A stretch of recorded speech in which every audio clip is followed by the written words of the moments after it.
katropa at mga happy peeps dito lang sa... Sarap, diba?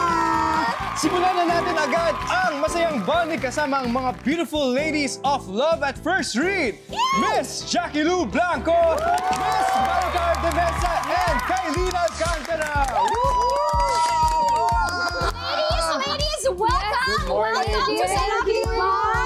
Eto na, umpisahan na natin. Ano ba ang dapat nating abangan sa Love at First Read? It's a rom-com. Yes. Iba naman. Yes. Feel good lang ba to? Yes. Feel Magpapakilig good. sila, sure kami doon. Makikiligin sila dito. Very kilig. Something light and something fun na maraming matututunan ng all age levels. Yes, Okay. correct. That is really correct. Marami pong lessons. Yes. Siyempre, din yung young love. Abangan natin yan, no, Maverick? Yes. At doon sa Love at First Read, ang major element doon ay ang diary. Sino may diary? Ikaw?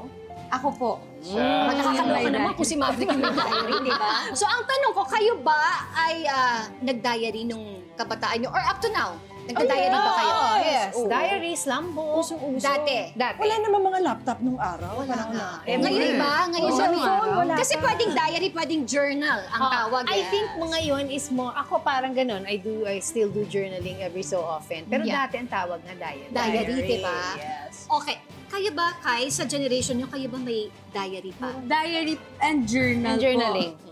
Kasi it's part of therapy din po. Tama. I So, agree. if you're overthinking, pwede Tama. yung isulat. Or whatever emotions you're feeling, no? Yes. Especially kunyari kapag galit ka, hindi mo malabas. Ako parang magandang Ikaw ano yun planner, eh. di ba? Planner ka kasi. Well, ako planner. Dun sa planner ko, ako kasi old school pa rin eh. So kahit sabihin mo meron na tayong calendar sa phone natin, You still like, gusto ko pa rin yeah. sinusulat. Kasi parang feeling ko, kapag sinusulat mo, na-memorize mo. Yes, Because you yes. write it down. Yes. Exactly. So, ever since, kahit nung dalaga pa ako, meron din akong parang journal na may date, na tago-tago ko pa rin hanggang ngayon. Mina, ako question. Oo. Kung ang mga kids mo ba merong journal or diary at nakita mo yon, bubuksan mo ba si Sleepy? Sino Hindi nga ba eh. kids mo?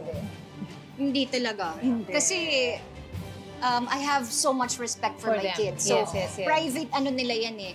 As much as gusto ko dahil katikatera Ay, ako, correct. diba? Aminin natin yan. Yes, Gusto natin. yes, Or But, naiwan na nakabukas na gano'n. oo. Kung nakabukas, baka pwedeng slight mas. Slight lang. Baka pwedeng, kasi hindi mo magagawa. Bakit mo iniwang nakabukas? Yeah. So, kasalanan Pero niya. sabihin mong bubulat-latin ko, Yes. ayoko as much as gusto ko, ayoko na Para lang. you will not go out of your way to. No. Tama So yan ang aabangan nila sa Love at First Read. Yan na. Ano ba talaga? Yun po talaga yun. Ay, ito na nga, meron tayong mga items dito sa table na gusto ko lang naman malaman kung alin dito ang ginagamit ninyo pag nagsusulat kayo sa diary. Siguro before, syempre diary.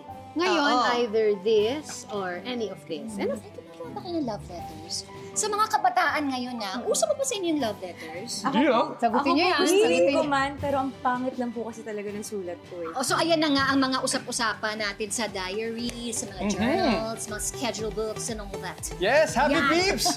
Gusto nyo rin bang maging winner at magkaroon ng instant 1,000 pesos?